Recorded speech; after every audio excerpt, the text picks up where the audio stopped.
नमस्कार, मैं हूँ संजय शर्मा। आप देख रहे हैं 4 PM न्यूज़ नेटवर्क। मुझको यकीन है कि भक्तों को ये खबर सुन के भी शर्म नहीं आएगी कि नेपाल तक के लोगों को जब अमेरिका ने वापस किया तो सम्मानपूर्वक वापस किया। नेपाल के लोगों के हाथों में हथकड़ी और पैरों में बेड़ियां नहीं थी। भारत की जैसी बेइज्जती नेपाल तक की नहीं हुई। भक्तों को इससे कोई फर्क नहीं पड़ेगा। भक्त इस बात से खुश हैं कि टीवी पर दिन भर औरंगजेब औरंगजेब औरंगजेब चल रहा है। अरे भैया, औरंगजेब क्रूर था, उसने मंदिर तोड़े, सैकड़ों साल पुरानी बात दफन हो गई। आज की तारीख में कोई बात अपमान की ना करे कि अमेरिका में हमारे साहिब की इतनी बेइज्जती क्यों हुई, भारत का शेयर मार्केट क्यों डूब गया, हमारी खाट क्यों खड़ी हो रही है, महंगाई क्यों बढ़ रही है। तो सोशल मीडिया के बाद अब टीवी चैनलों पर भी गोदी मीडिया यही प्रभाव छोड़ रही है जानबूझकर। किसी भी सड़क का नाम बदला नहीं जा सकता। ऐसा कि आपके मन में आया अपने घर के ऊपर लिख दिया आपने संजय शर्मा लेन। एक नियम है। लेकिन भारतीय जनता पार्टी के सांसद, उत्तर प्रदेश के डिप्टी सीएम रहे दिनेश शर्मा जी, उन्होंने अपने घर के आगे लिख दिया विवेकानंद मार्ग, तुगलक लेन से नाम बदल गया और कहा कि जब मुगलों का नाम हम बर्दाश्त नहीं करेंगे। अरे भैया, मुगलों के नाम इतने खराब हैं तो ट्रंप जब आए थे तो उनको ताजमहल दिखाने क्यों ले गए? चला दो बुलडोजर ताजमहल पे। तुम लोग तो हर जगह बुलडोजर चला देते हो। तोड़ दो लाल किला जहां प्रधानमंत्री भाषण देते हैं। ढहा दो कुतुब मीनार को। अगर मुगल इतने, अंग्रेजों का नाम नहीं लेते। अब लोग आरोप लगा रहे हैं क्योंकि उनके संगठन आरएसएस के ऊपर आरोप लगता है कि उसने तो अंग्रेजों की जासूसी करी थी, इसलिए अंग्रेजों का नाम नहीं लेंगे। और सबसे बड़ा सवाल, ये जो नई संसद बनी है, इसका नाम विवेकानंद संसद क्यों नहीं रख दिया गया? सेंट्रल विस्टा, ये कौन सा संसद का नाम है? इसमें लोग चुप रहेंगे। मुगलों के नाम पे आपत्ति है और संसद का नाम सेंट्रल विस्टा, क्योंकि साहब का हुक्म है और साहब का हुक्म मतलब हुक्म। हुक्म मानना आपका काम है। इस बीच में बुलडोजर और नामों पर सुप्रीम कोर्ट भी बड़ा सख्त हुआ है। उसने कहा है कि अतीक अहमद के रिश्ते के नाम पर, दोस्ती के नाम पर जिन घरों को तोड़ा गया है ना, वो ठीक नहीं किया, वो घर बनवाने पड़ेंगे। किसी भी सरकार के लिए इससे खराब बात हो नहीं सकती। और जिस समय पूरे भक्त लोग पूरे समाज को औरंगजेब की जंग में भिड़ा रहे हैं, आपके दिमाग में हिंदू मुसलमान का जहर बो रहे हैं, उस समय सरकार आपकी निजता को हनन करने के लिए जबरदस्त कानून लाने जा रही है। इनकम टैक्स अफसर अब शक के आधार पर आपकी फेसबुक पे, आपकी मेल आईडी पे, आपके ट्विटर पे, आपके सोशल मीडिया के किसी भी अकाउंट में बिना आपसे पासवर्ड पूछे एंट्री कर लेंगे। आपका सारा डाटा ले लेंगे। आप कहाँ घूमने गए, कहाँ खाया, कहाँ पिया, सारी जानकारी जुटा लेंगे शक के आधार पर। शक किस पे होगा? जो सरकार से सवाल खड़ा करेगा। जैसे मेरे लिए तो योगी आदित्यनाथ की सरकार ना जाने कितने लेटर भेज चुकी है कि मेरी इनकम टैक्स से और ईडी से जांच करा ली जाए। मुझे लगता है इतना मोटा रजिस्टर बन जाएगा कि बार-बार चिट्ठी जा रही है, इनकम टैक्स, ईडी से जांच करा लो। करा लो भैया, काहे का इंतजार कर रहे हो? अब इस कानून के बाद तो योगी जी की छुट्टी गई और तुरंत मेरे से बिना पूछे मेरी सब सोशल मीडिया, मेरा मेल, मेरा फ़ोन, सब इनकम टैक्स अफ़सर देख सकते हैं। और आप, बात मेरी नहीं है, बात किसी दिन आप पर भी आएगी। जो आप अभी हिंदू-मुसलमान के खेल में फँसे हुए हैं, बात आप तक भी आएगी, इसलिए सोचना ज़रूरी है। ये सारे सवाल मैंने किए अभय दुबे जी के साथ, बहुत अच्छा बोलते हैं। हमने उनसे ये सारी बातें पूछी। आपको ले चलता हूँ अभय दुबे जी के पास। आपसे रिक्वेस्ट है, चैनल को सब्सक्राइब करना और जॉइन करना ना भूलें। चलते हैं अभय जी के पास। 4 PM न्यूज़ नेटवर्क में स्वागत है अभय दुबे जी आपका। राहुल गांधी भी गजब के ऊर्जावान नेता हैं। लोग कह रहे हैं कि अगर 3-4 राज्य हार गए हैं तो उसके बाद कांग्रेस थोड़ी शिथिल हो जाएगी, मायूसी आ जाएगी। लेकिन राहुल गांधी के चेहरे से, उनकी बॉडी लैंग्वेज से कहीं कोई असर लग नहीं रहा कि कहीं वो मायूस हैं।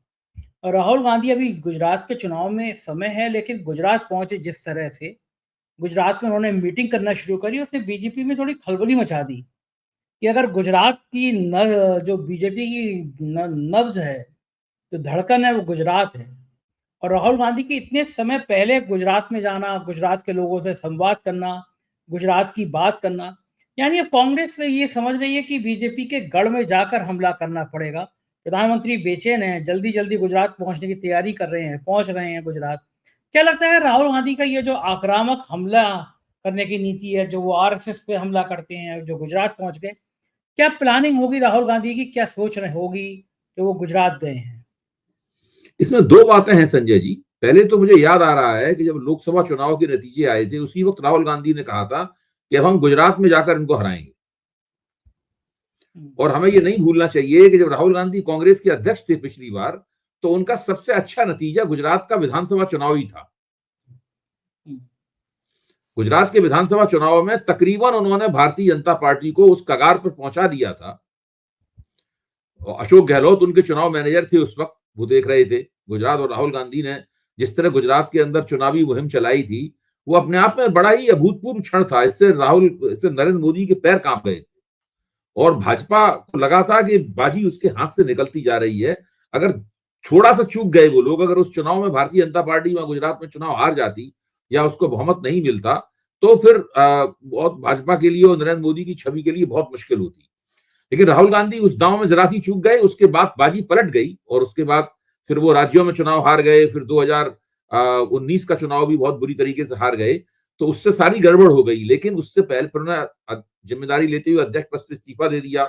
बहुत दिनों तक कांग्रेस बिना अध्यक्ष के रही, तो कांग्रेस का ग्राफ लगातार नीचे गिरता रहा।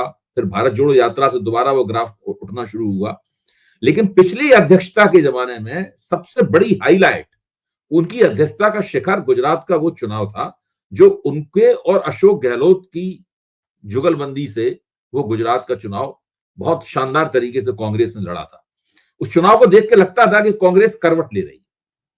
इस वक्त राहुल गांधी के नेतृत्व में कांग्रेस किस स्थिति में है, ये सोचने की बात है। स्थिति यह है कि इस वक्त वो कांग्रेस का नवीकरण कर रहे हैं, रेनोवेट, जीर्णोद्धार कर रहे हैं पूरी कांग्रेस का। वो जीर्णोद्धार किस दिशा में जाएगा मैं नहीं कह सकता, उसके क्या परिणाम आएंगे ये नहीं मैं कह सकता। लेकिन मुद्दतों बाद बहुत ही संकल्पबद्ध होकर, कटिबद्ध होकर कांग्रेस का जीर्णोद्धार किया जा रहा है। कांग्रेस के ढांचे को बदलने की कोशिश की जा रही है। जब इंसान का शरीर बहुत पुराना हो जाता है तो आप बहुत ज्यादा उसके अंदर परिवर्तन नहीं कर सकते। कांग्रेस इतनी पुरानी हो गई है और वक्त की इतनी गर्दो गुबार कांग्रेस के ऊपर है, और इतनी अतीत की बहुत सारी जीतें हैं, फिर वर्तमान की बहुत सारी हारें हैं। अभी 2024 के चुनाव को छोड़ के बाकी पराजय का लंबा सिलसिला रहा है। तो ऐसे में कांग्रेस को फिर से पुनर्जीवन देना, उसके अंदर जोश फूंकना, ये तभी हो सकता है जबकि उसके ढांचे में आप एक सुचिंतित किस्म का संशोधन करें, नए तरीके से उस कांग्रेस को एक तरह से पुनर्जीवित करें। और राहुल गांधी उस काम में लग गए। मुझे लगता है कि गुजरात का दौरा करना, और जिस तरह दौरे में मैं टीवी भी देख रहा था उसको, इस तरह दौरे में भीड़ उमड़ी है और लोगों में उत्साह पैदा हुआ है, उससे मुझे लगता है कि शायद कुछ ना कुछ उनके राहुल गांधी की इन कोशिशों का एक संदेश जा रहा है। दूसरे, गुजरात का जो पिछला विधानसभा चुनाव था, आपको ध्यान होगा वो कांग्रेस ने काफी अनमने तरीके से लड़ा था। उस वक्त राहुल गांधी भारत जोड़ो यात्रा कर रहे थे, तो गुजरात के चुनाव पे कोई उन्होंने ध्यान नहीं दिया। शायद 1 या 2 बार गए थे वहां पर रैली करने के लिए, गए भी नहीं गए थे हमें याद भी नहीं है, ये हालत है कोई। अच्छा, वहां आम आदमी पार्टी लड़ गई। आम आदमी पार्टी ने कांग्रेस के वोट बहुत ज्यादा काट लिए उसमें। वो अपने आप में एक विवाद का विषय है कि आम आदमी पार्टी के वोट काटने से ही क्या भारतीय जनता पार्टी को वो असाधारण जीत हासिल हुई, जबकि भाजपा शुरू में ऐसा नहीं लग रही थी कि इतनी बड़ी जीत उसमें हासिल करेगी। तो वो एक खास तरह का राजनीतिक क्षण था जिसमें कांग्रेस अनबनी थी। राहुल गांधी विधानसभाओं के चुनाव में कोई दिलचस्पी नहीं दिखा रहे थे, क्योंकि वो एक दूसरे अभियान में लगे हुए थे, भारत जोड़ो यात्रा में लगे हुए थे, जिसने वास्तव में लोकसभा चुनाव तक उसका प्रभाव रहा, इसमें कोई शक की बात नहीं। तो इस वक्त जिस तरह के क्षण से राहुल गांधी गुजर रहे हैं, अब ना उनके पास भारत जोड़ो यात्रा की जिम्मेदारी है। आम आदमी पार्टी दिल्ली के झटके से अभी तक नहीं उबर पाई है, और गुजरात के चुनाव में अभी काफी समय है, तो कह नहीं सकते तब तक आम आदमी पार्टी उबर जाए, फिर से वो गुजरात के चुनाव के मैदान में कूद पड़े, कोई कुछ नहीं कह सकता। लेकिन आज की स्थिति ऐसी है जिसमें राहुल गांधी ये प्लानिंग कर सकते हैं, ये योजना बना सकते हैं कि भाजपा को उसके सबसे बड़े गढ़ में ही जाकर ललकारा जाए, और वहां कांग्रेस ही मुख्य ताकत है। जैसे उत्तर प्रदेश भाजपा का दूसरा सबसे बड़ा गढ़ है, वहां पर समाजवादी पार्टी बड़ी ताकत है, तो कांग्रेस का उसके साथ गठजोड़ है, और लोकसभा चुनाव दोनों ने मिलकर जीत के भी दिखाया है उन्होंने। तो उससे उन्हें उम्मीद बनती है कि विधानसभा चुनाव में भी दोनों मिल ले रहे अगर, तो काफी अच्छा प्रदर्शन कर सकते हैं। लेकिन गुजरात में सारी जिम्मेदारी कांग्रेस की है, सब कुछ कांग्रेस को ही करना है। अगर कांग्रेस को गुजरात में पुनर्गठित किया जा सका, कांग्रेस के अंदर नई शक्तियों को सामने लाया जा सका, तो फिर हो सकता है कि वो भाजपा के गढ़ में ही चुनौती दे पाए। बिल्कुल ठीक बात है। अच्छा अभय जी, आपको क्या लगता है कि राहुल गांधी का जो एकदम चेंज हुआ, जिस राहुल गांधी को पप्पू साबित करने में संघ ने, बीजेपी ने पूरी जान लगा दी, लोग कहते हैं सैकड़ों करोड़, हजारों करोड़ रुपए खर्च किए गए कि छवि खत्म हो जाए, आम जन के बीच में छवि खत्म हो जाए। और राहुल गांधी की भी कलेजी की बात है, खामोश बैठे सुनते रहते थे वो। तो ऐसा आदमी होना मुश्किल है, कोई रिएक्ट ही नहीं करता था वो आदमी, कोई भी कुछ करे। लेकिन जब उसने भारत जोड़ो यात्रा निकाली तो पूरी तस्वीर बदल दी देश की राजनीति की। तो आपको क्या लगता है कि क्या राहुल गांधी को यात्रा से और फायदा मिल सकता है? क्या राहुल गांधी को एक और बड़ी यात्रा प्लान करना चाहिए, क्योंकि बिहार के अलावा भी कोई और बहुत जल्दी चुनाव है? तो क्या लगता है एक और यात्रा अगर प्लान करें तो और अच्छा रहेगा कांग्रेस के लिए? देखिए, एक यात्रा से राहुल गांधी को बहुत लाभ हुआ। जो उन्होंने दूसरी यात्रा उसके तुरंत बाद की, वो उस यात्रा में इतनी बात जमी नहीं। अच्छा, तो असल में होता यह है कि राजनीति में एक तरीके से जो आपको जितना फायदा होता है, फिर आप अगर उसी युक्ति को, उसी तरीके को दोबारा दोहराएं तो उसकी उम्मीद कम होती है कि उसमें वही डिविडेंड आपको प्राप्त होगा जो पहली यात्रा में प्राप्त हुआ था। हर समय के लिए हर क्षण के लिए एक अलग किस्म की कवायद, एक अलग किस्म की युक्ति ढूंढनी पड़ती है आपको ध्यान होगा कि जब हम लोग 11th-12th में मैथमेटिक्स पढ़ते थे तो पूरी एक जो प्रश्नावली होती थी उसमें एक ही फार्मूला होता था, सारे सवालों में लगता था। 12th तक की मैथमेटिक्स में क्या होता है, मैं पढ़ता था मैथमेटिक्स, तो उसमें एक फार्मूला हमारे टीचर बता देते थे, उसी फार्मूले से थोड़े बहुत हेर फेर के साथ सारे सवालों का हल निकल आता था गणित में। लेकिन जब बीएससी में गए और वहां पे गणित दी तो वहां पे हमारे प्रोफेसर ने बताया कि हर सवाल में एक नया फार्मूला लगेगा। हर सवाल तभी हल होगा जबकि एक नई ट्रिक आप खोजें। वास्तव में तो हम लोग हर सवाल में उस ट्रिक के लिए जूझते थे। जैसी वो ट्रिक मिल जाती थी वैसे ही वो सवाल हल हो जाता था। तो राजनीति जो है वो ऊंचे स्तर का गणित है, ऊंचे स्तर की मैथमेटिक्स है। इसमें हर नई परिस्थिति के लिए आपको एक नई ट्रिक खोजनी पड़ेगी। मैं अभी भी मानता हूं, जैसे कि मान लीजिए लोकसभा चुनाव में वो संविधान की किताब लेके घूमे और उन्होंने कहा ये लोग संविधान को बदलना चाहते हैं। अगर ये माना जाए कि अगले अगले 2029 के लोकसभा चुनाव में फिर से वही काम करने से वही फायदा होगा, तो ये गलतफहमी होगी, नहीं होगा फायदा। कुछ नया सोचना पड़ेगा। कुछ नई तरकीब। अगर भारत जोड़ो यात्रा को आपने दोबारा दूसरे किसी रूप में करने की कोशिश की, हो सकता है उससे कुछ लाभ मिले, कोई गारंटी नहीं है कि उसका लाभ मिले। पहले भारत जोड़ो यात्रा एक बंद मुट्ठी थी, जब वो खुली तो पाया कि इस मुट्ठी में तो बहुत कुछ है।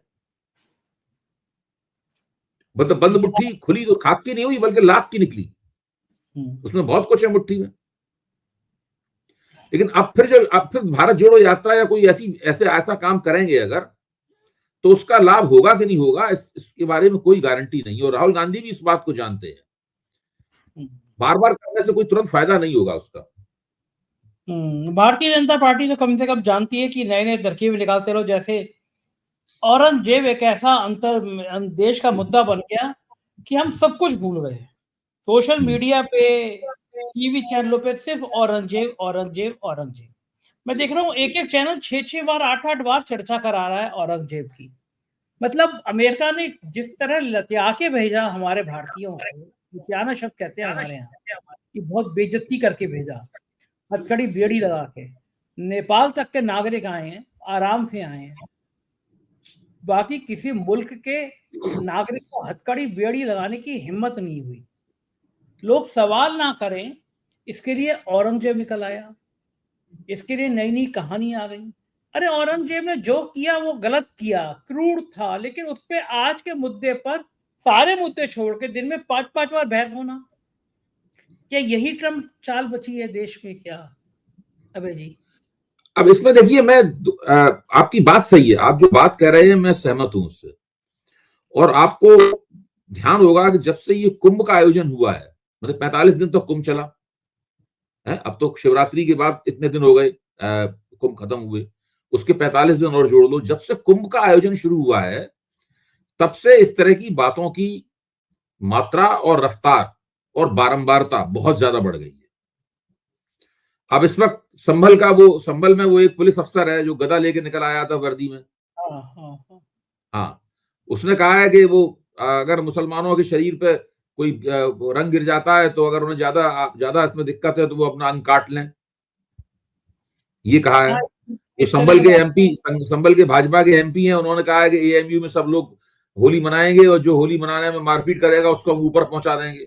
अलीगढ़ के एमपी ने कहा, अलीगढ़ के एमपी हाँ, ने। अलीगढ़ के एमपी ने कहा हम ऊपर पहुंचा देंगे अलीगढ़ मुस्लिम यूनिवर्सिटी के। हम्म, तो ये सब जो चल रहा है, अब काफी कुछ चल रहा है।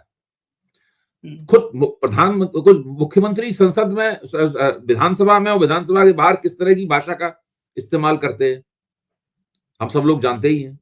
अभी ये भी देखा गया है कि भाई यहाँ तुगलक रोड थी, उसमें वहां के भाजपा सांसदों ने, एक तो उसमें उत्तर प्रदेश के ही हैं दिनेश शर्मा, उन्होंने बिना किसी नियम कानून की परवाह किए हुए अपने हाथ से ही उन्होंने उसका विवेकानंद नाम बदल दिया, विवेकानंद मार्ग।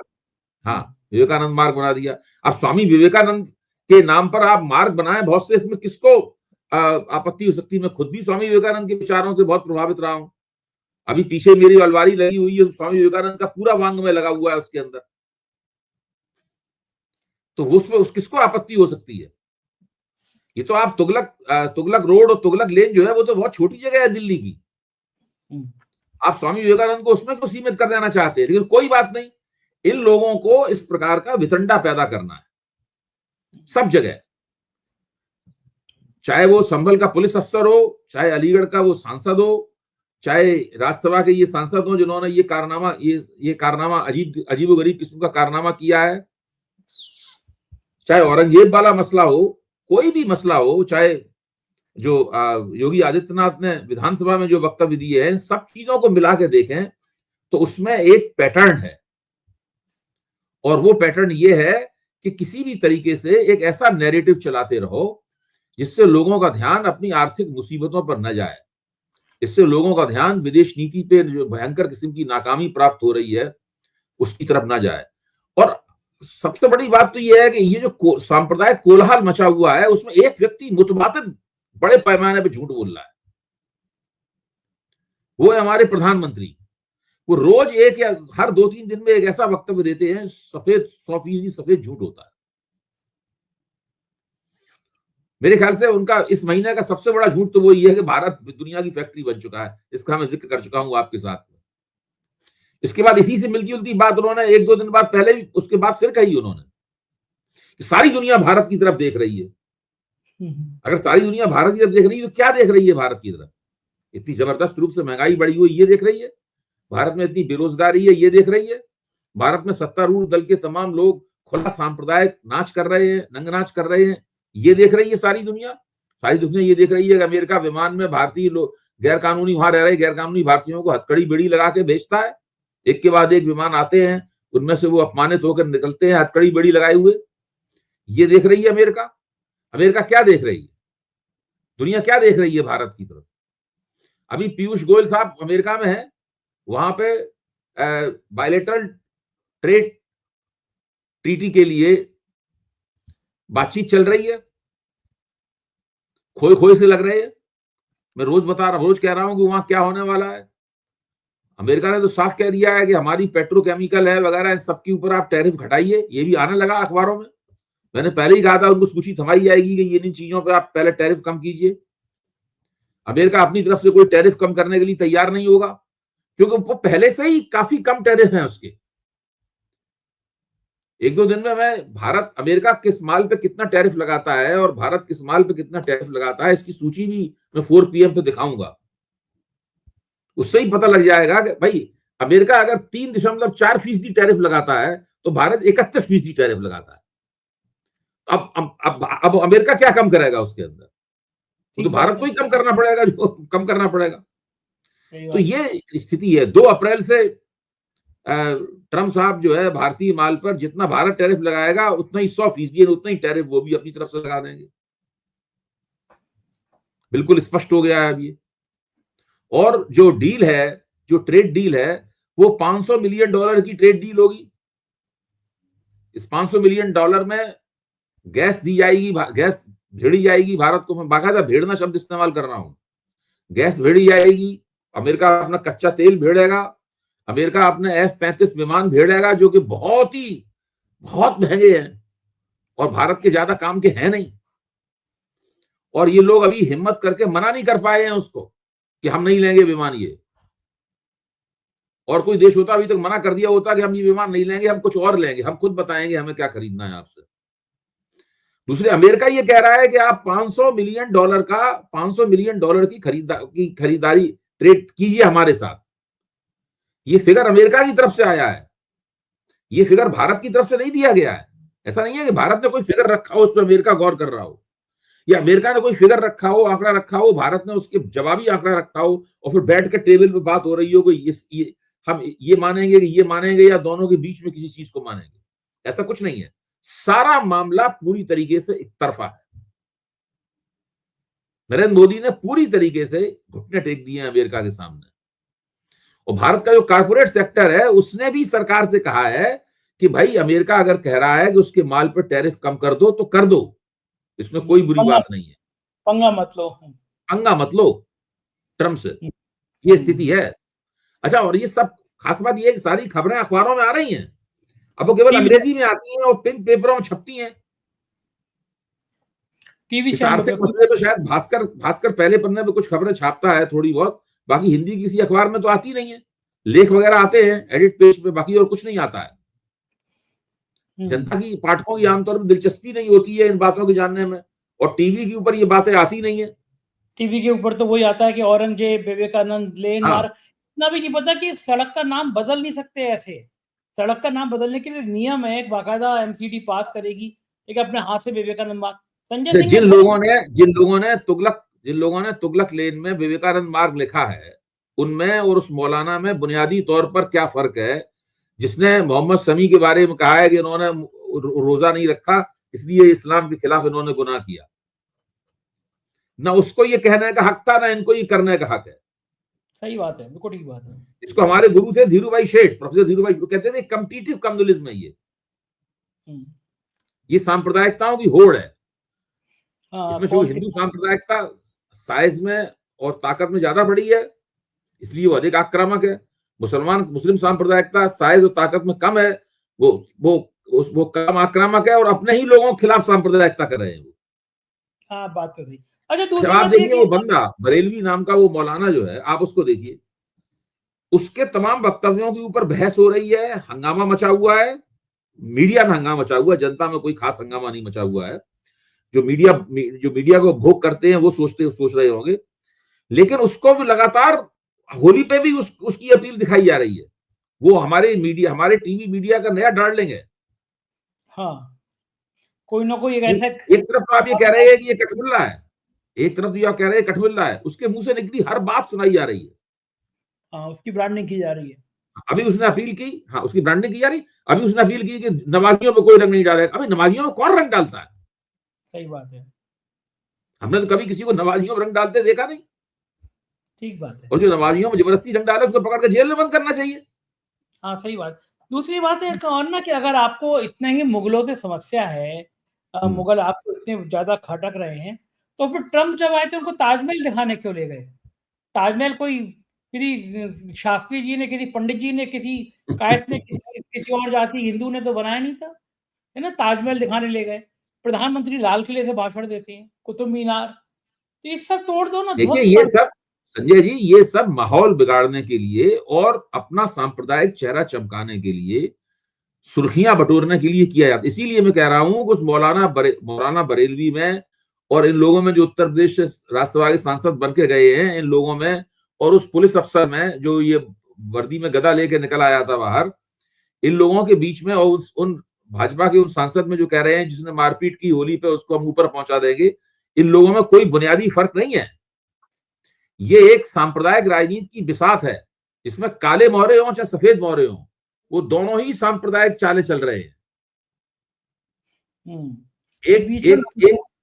एक तरफ का खिलाड़ी कमजोर है, एक तरफ का खिलाड़ी तगड़ा है, फर्क ये है। सही बात। लेकिन कमजोर खिलाड़ी की हरकतों से तगड़ा खिलाड़ी और तगड़ा होता है।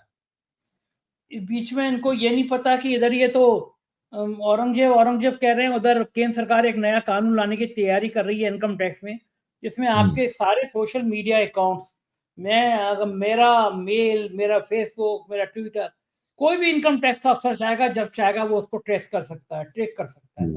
मेरी निजी ज़िंदगी में घुस सकता है वो इनकम टैक्स का। और है कि शक के आधार पर। इनकम टैक्स में शक किसपे होगा? योगी आदित्यनाथ की सरकार पिछले कुछ समय में मेरे लिए इतनी चिट्ठियाँ लिख चुकी है कि इनकी ईडी से जाँच करा लो, इनकम टैक्स से जाँच करा लो। मेरे ख़्याल से मैं सोच रहा हूँ रजिस्टर बन गया होगा। इतने खत गए होंगे मेरी इनकम टैक्स से जाँच कराने के लिए। तो शक होगा तो मेरा वो social media, Facebook, Twitter, email सब इनकम टैक्स के अफसर छाँटने लगेंगे। और मेरा क्या? जो बोलेगा, जो सरकार से सवाल करेगा, अवैध जी के इसमें जाएँगे। ये इनकम टैक्स के अफसरों को छूट दी जा रही है। क्या एक भारत एक ऐसा राष्ट्र बनता चला जा रहा है, जहाँ पे टैक्स के नाम पर एक ऐसा सर्विलांस खड़ा कर दिया जा रहा है कि आपकी निजता, आपकी प्राइवेसी कुछ रहेगी नहीं। आपके फ़ोन को अब तक तो पेगासस की बात सामने आती थी। आपके फ़ोन को, आपके मेल को, आपके सोशल मीडिया को, सब कुछ इनकम टैक्स वाले कभी भी चेक कर सकते हैं। केवल शक है हमें कि आप टैक्स चोरी करिए। कहाँ जा रहा है देश ये अभय जी? कैसे बचेगा? नहीं, मॉनिटरिंग स्टेट। देखिए, हम लोग, जब मैंने आज से 23 साल पहले सीएसडीएस में काम शुरू किया था, तो वहां पे एक प्रोजेक्ट था सराय। तो उसमें से कुछ साथी उसके लोग थे, वो इस बात को लेके बहुत चिंतित रहते थे कि ये पूरी भारतीय राज्य जो है ना, वो मॉनिटरिंग स्टेट बनता जा रहा है। वो सब हर एक पे हर चीज पे निगरानी करेगा। आपकी प्राइवेसी कुछ कुछ रहेगी नहीं। कुछ इस पे समाज विज्ञान में बहुत लंबे अरसे से इसके ऊपर चर्चा होती रही है और शक व्यक्त किए जाते रहे हैं। कभी कभी ये भी लगता था कि सब लोग मसले को बढ़ा चढ़ा के पेश कर रहे हैं, ऐसा होगा नहीं या ऐसा होना मुश्किल है। लेकिन अब तो बिल्कुल हो गया। आप बिल्कुल ठीक कह रहे हैं। ये जो नया इनकम टैक्स कानून है, इसको अदालत में भी चुनौती दी जानी चाहिए, क्योंकि अदालत में चुनौती नहीं अगर दी जाएगी तो फिर कौन कौन कौन इस कानून से बचाएगा? ठीक बात है, ये आप तो कुछ सरकार से कोई अपील करेंगे, सरकार आपकी बात मान लेगी, ये तो मुगालते की बात होगी। सही मेरे बात। ख्याल से सुप्रीम कोर्ट में जाना चाहिए और सुप्रीम कोर्ट द्वारा इस कानून की समीक्षा करवाई जानी चाहिए। देखिए ना, सुप्रीम कोर्ट ने कहा अतीक अहमद के संबंध होने के नाते, मिलने जुलने के नाम पे मेरे इलाहाबाद में घर तोड़ दिए गए बुलडोजर से, क्योंकि मुसलमान थे।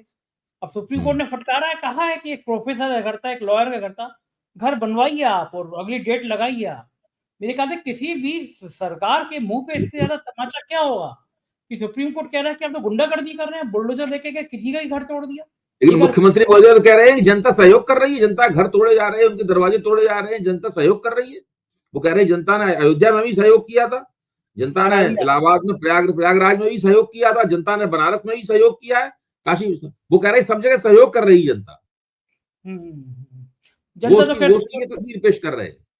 जनता तो सहयोग कर रही है, क्योंकि वो सूर्यकांत त्रिपाठी निराला के पौत्र को जिसने हत्या करी, वो वही हत्यारा था जिसके ऊपर आरोप था, जिसकी वो तारीफ योगी आदित्यनाथ कर रहे थे कि इसने कुंभ में 30 करोड़ रुपए कमाए हैं, इनके परिवार ने नाव चलाए थे, इसकी व्याख्यान कर रहे थे। वो पूरा परिवार ही अपराधियों का लंबा चौड़ा।